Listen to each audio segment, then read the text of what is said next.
Hello mga ka-ideya! Palihog kog like sa mong FB page ug subscribe sa mong YouTube channel para sa mga dugang na mga videos. Daghang salamat! Nasayod ba ka sa mga responsibilidad ug sa sweldo sa usa ka gobernador?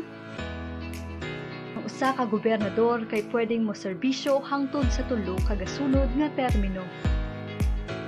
Ang sweldo sa usa ka gobernador kay magdepende kung unsa nga class o income classification ang naisakop sa probinsya nga iyang gialagaran.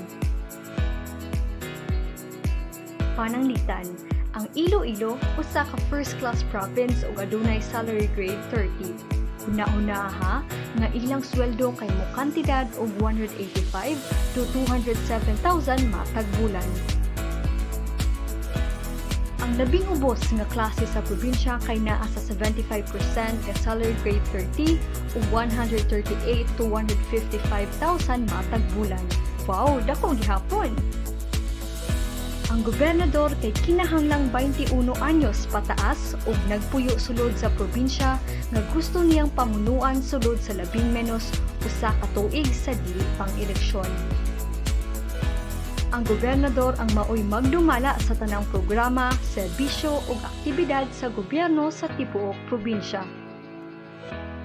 Kung ang provincial board ang maghimo og mga ordinansa o programa, ang gobernador maoy mopatuman niini.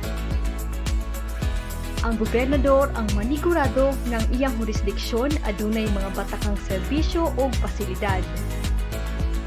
Ang gobernador usab kay adunay katungdanan sa pagpahigayon og mga programa aron makamugna og kita ug magamit kini sa mga programa sa probinsya. Ikaw, aduna ba kay ideya na gusto nimong i-flex para sa gobernador sa inyong probinsya? Imong ideya, i-flex na! Kaya tanang kapag-uhan kay nagsugod sa usa ka ideya. Bisitahan ideaph.com.